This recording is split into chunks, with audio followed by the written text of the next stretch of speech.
If you are already a parent, you already know that nothing in this world can come close to the joy and the happiness you feel after bringing a child into this world. Yeah, but every family is different, and sometimes things just don't work out between mom and dad. In fact, when it comes to marriage, research shows up to 50% of married couples in the United States will end up divorced, and 60% of second marriages will end in divorce. But when there are children involved, it's still so important to make sure that their needs are met, and that is where child support comes into play. According to the U.S. Census Bureau, in 2011, more than $14 billion in child support was left unpaid. That's more than 1 out of every $3 that was due. As a matter of fact, only 43% of custodial parents received the full amount of child support they were due. So, what happens in cases like these? Or perhaps you're in a situation of your own regarding child support. Do you know how the system really works? Well, joining us today to tell us is attorney Dean Bett of the Bett Law Firm in Georgetown. Thanks for joining us this afternoon. Thanks for having me. First of all, give us an overview of how child support really goes a long way for the kids in a broken relationship. Well, when parents of children divorce or separate, generally there's a loss of income to the household from the parent that's leaving the household. And that can cause a financial hardship to the children that remain in the household. Child support is meant to alleviate some of that hardship. So how does child support work? How does it do that? Well, the goal is to maintain the children's financial circumstances as closely as possible to when the parents were living together. Mm-hmm.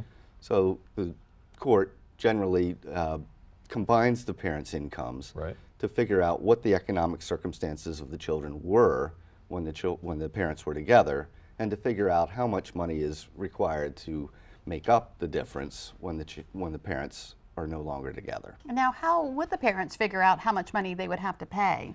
Well, in Delaware, there's a calculation called the Melson formula. This is the calculation that you would see that the court would use to determine the amount of child support that one parent would have to pay to another. Now, a lot of people think, well, it's just dad.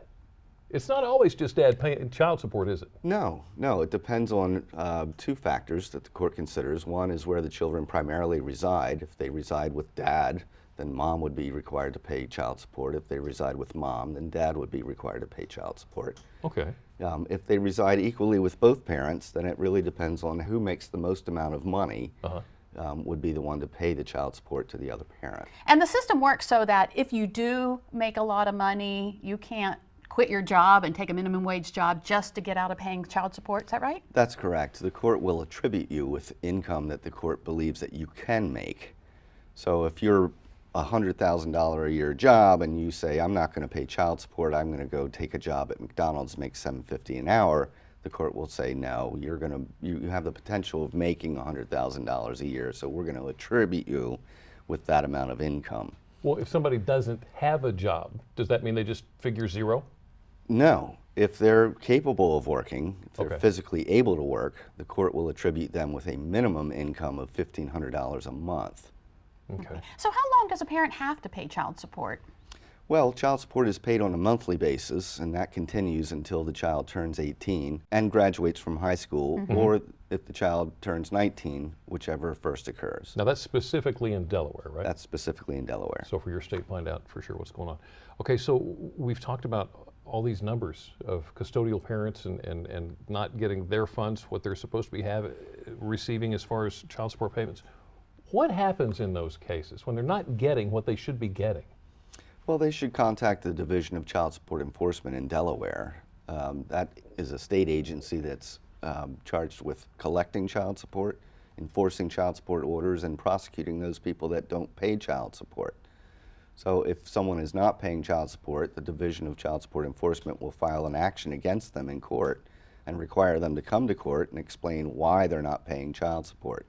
And if there's not a good reason for them not paying child support, the court can sanction them and actually incarcerate them in extreme circumstances. And those people need to find a lawyer, right? Those are the people that need to find a lawyer so that they don't become incarcerated. Right. What about informal child support agreements? The parents get along fine and they just come up with a plan amongst themselves. Does that hold up in court?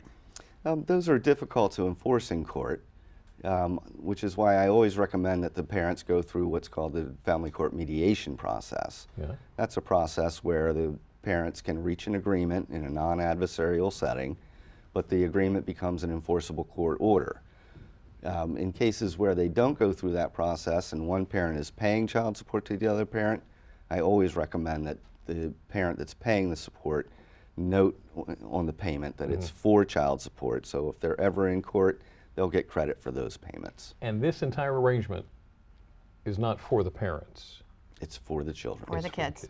Dean Betts, thank you so much for your information this afternoon. Thanks for having me. And if you would like to read more about the Betts Law Firm or for a link to the calculator to determine child support payments, go to our website, delmarvalife.com, and click on the Show tab. Well, it's life changes like divorce that may have you rethinking your path in life. Are you looking for a change? Still ahead on Delmarva Life, maybe you want to change your career, but you need to head back to school. Why, even later in life, hitting the books may be easier than you think. But if you're not quite ready to head back to campus, perhaps a raise at your current job is what you need. We'll learn the best ways to approach your boss about getting a bigger paycheck.